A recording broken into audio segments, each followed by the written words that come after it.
None of them held office in Washington. None of them wore a crown. But for a few decades in American history, these three men had something more useful than power. They had leverage over the two things every country runs on: money and the system that moves it.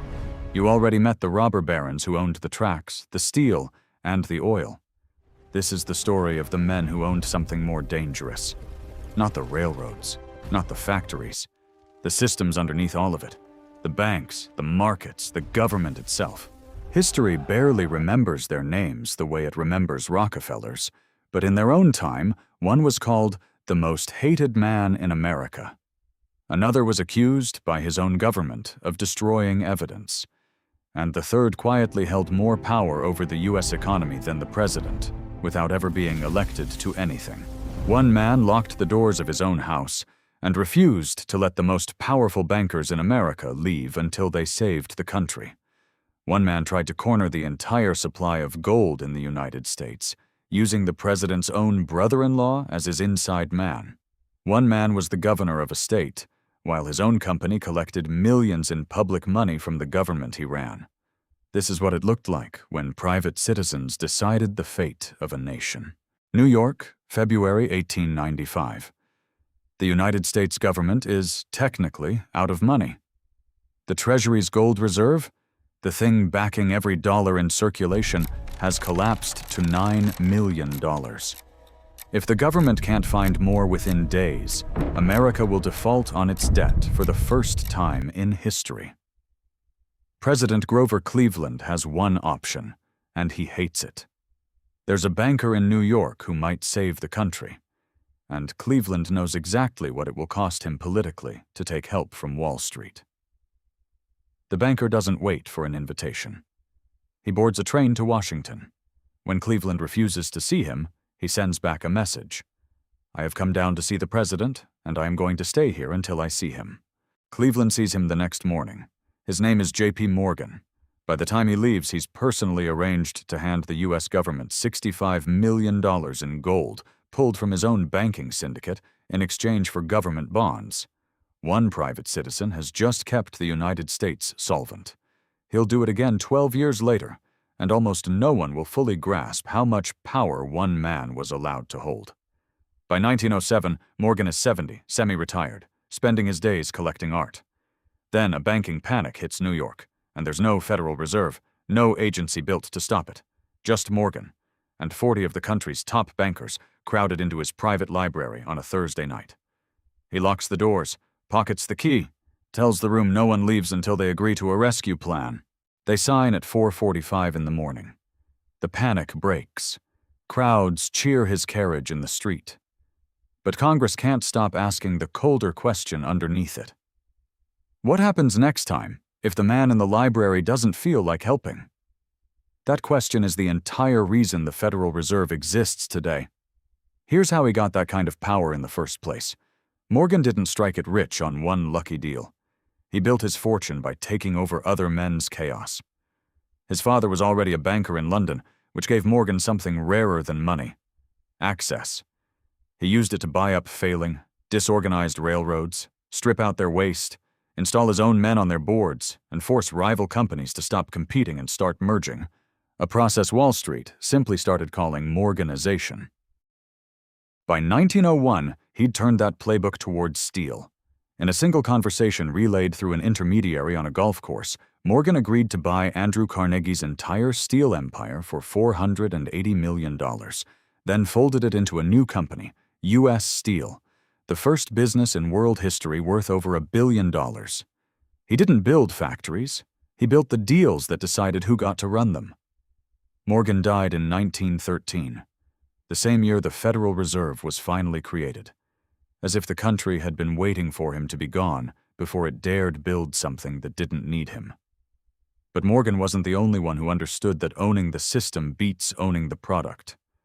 Someone else had already proven it, 25 years earlier, by trying to corner the one thing that backs every dollar in the world. If Morgan was the man who saved the system, Jay Gould was the man who figured out how to break it for profit. A year before Black Friday, Gould had already gone to war with Cornelius Vanderbilt over the Erie Railroad. flooding the market with fraudulent stock, then fleeing across the Hudson by rowboat with $1 million in cash when Vanderbilt got a warrant for his arrest. He bribed the state legislature for 3 straight days and made the whole scheme legal after the fact. That was the warm-up. In the summer of 1869, Gould set his sights on the entire U.S. gold supply. He befriended a small-time financier named Abel Corbin, whose brother-in-law happened to be President Ulysses S. Grant. For months, Gould used Corbin to feed Grant a theory that keeping gold prices high would help American farmers. It was a lie, built for one purpose: keep the Treasury from selling gold, while Gould quietly worked. Gold rocketed from $132 to $163 an ounce. Then Grant caught on and ordered the Treasury to dump $4 million in gold onto the market. The price collapsed in minutes. September 24th, 1869, Black Friday. Fortunes wiped out overnight. And Gould had learned about Grant's move a day early, secretly selling his own gold first, without even warning his own partner, who lost everything. By the time Gould died of tuberculosis in 1892, biographers called him, without argument, the most hated man in America. He knew it. He didn't care. The third man never had to corner a market or bribe his way past a warrant. He simply became the government. As governor of California, Leland Stanford was, at the very same time, president of the Central Pacific Railroad, a company collecting enormous public subsidies from the state he ran. There was no separation between his desk in the governor's office and his desk at the railroad. He was, quite literally, approving public money for his own business. Federal investigators later dug into where that money actually went and found the accounting records that would have shown it had been deliberately destroyed. Not lost, destroyed, on the direction of Stanford and his partners. The commission called the evidence conclusive. The railroad itself was built almost entirely by Chinese laborers, as many as 20,000 of them at the project's peak. They were paid roughly half what white workers earned, and still had to cover their own food and lodging out of that smaller wage. They were the ones sent to hang from ropes on cliff faces to place dynamite, the ones packed into tunnels through solid granite in winters so brutal that entire crews vanished under avalanches with no one left to count the bodies. Historians estimate anywhere from several hundred to over 2,000 died. No one kept an exact number, because at the time, no one thought their names were worth writing down. In June of 1867, 3,000 of them had finally had enough. They laid down their tools in what became the largest labor strike in American history to that point, demanding equal pay, shorter hours, safer conditions. Stanford's company didn't negotiate. It simply cut off their food supply. 8 days later, starving, the strike collapsed, and the workers went back to the tunnels with nothing. 2 years later, when the railroad was finally finished, a photographer captured the moment that would become one of the most famous images in American history.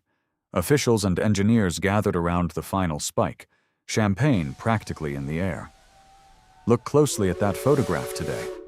Not one Chinese face appears in it. The men who built the thing were not invited to be seen finishing it. Then, in 1884, life delivered Stanford something even his fortune couldn't fix. His only child, 15-year-old Leland Jr., died of typhoid fever while the family was traveling in Europe. Stanford sat at his son's bedside for weeks. The morning the boy died, he turned to his wife and said, "The children of California shall be our children." Grief-stricken, the couple poured their entire fortune, an 180-acre stock farm and roughly $20 million, into founding a university in the boy's name. Tuition-free, coeducational, built on the same land where, decades earlier, some of those same Chinese laborers had once worked. The school would one day help give rise to Silicon Valley. The man who buried evidence and starved a strike into submission also built one of the most influential universities on Earth, out of a father's grief. Both things are true. Neither one cancels the other out.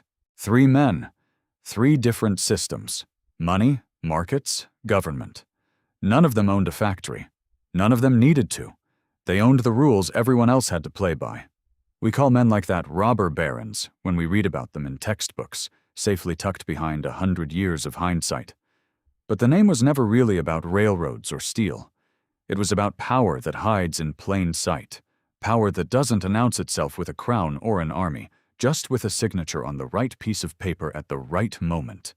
So ask yourself the same question we asked before. If someone built that kind of invisible power today, over your bank, your markets, your government, would you call them a genius? Or would you finally recognize the robber baron for what he's always been? Not a relic of the past, but a pattern that never left?